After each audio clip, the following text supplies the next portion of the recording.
আল্লাহ যে কইল প্রথম সৃষ্টি আমার এশ, প্রথম সৃষ্টি আবার কয় আমার আরশ, প্রথম সৃষ্টি আবার কয় নূর, প্রথম সৃষ্টি আবার কয় রূহ। আল্লাহ এক মুখে যে এত কথা কয়, আল্লাহর মুখ কয়টা? আউযু বিল্লাহি মিন যালিক।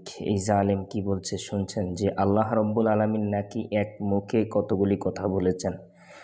আমার রাসূল সাল্লাল্লাহু আলাইহি ওয়াসাল্লাম বলেছেন যে আদম সন্তানের মধ্যে এমন কিছু মানুষ রয়েছে যারা কিছু কিছু কথা বলার কারণে দেখা গিয়েছে সারা জীবন সে অপরাধ করেছে। হঠাৎ করে তার মুখ থেকে এমন একটা কথা বের হয়ে গেছে যার কারণে আমার আল্লাহ তার প্রতি খুশি হয়ে তার অতীতের সমস্ত গুনাহগুলি মাফ করে দেয়। সুবহানাল্লাহ। আবার আমার নবীজি বলেছেন যে এমন কিছু মানুষ আছে সারা জীবন নেক আমল করেছে, কিন্তু তার মুখ থেকে আল্লাহ সম্পর্কে এমন বাজে মন্তব্য আসে, এমন কথা এসে যায় যার কারণে তার সারা জীবনের আমলগুলি সম্পূর্ণ বাতিল হয়ে যায়, সে জাহান্নামী হয়ে যায়। এজন্য আবুল সরকারকে রাষ্ট্রীয় আইনে তাকে ফাঁসির কাস্টে ঝুলানোর জন্য বিনীতভাবে অনুরোধ করছি। আমাদের দেশের একজন বেয়াদব আলেম, যার কথা আমাদের দেশের হারুন কিসিঞ্জারকেও ফিস করে, যার কথা দিয়ে মুখ দিয়ে এমন নোংরা কথা বের হয় বাবা সন্তান একসাথে বসে ওয়াজ শোনাটাও কষ্টকর হয়। সেরকম একজন হলেন রফিকুল্লাহ আফসারী। সে কি বলেছে একটু আপনারা শুনেন। বিএনপিও চাঁদা তোলে, জামাতও চাঁদা তোলে, এই দুইটির মধ্যে পার্থক্য কি এ নিয়ে কিছু বলেন। আর চাঁদা তো আল্লাহ তোলে। শুনলেন তো, বিএনপিও চাঁদা তোলে, জামাতও চাঁদা তোলে। এই জন্য সে ফতুয়া দিয়েছে কি, আরে চাঁদা তো আল্লাহও তোলে। নাউজুবিল্লাহি মিন যালিক।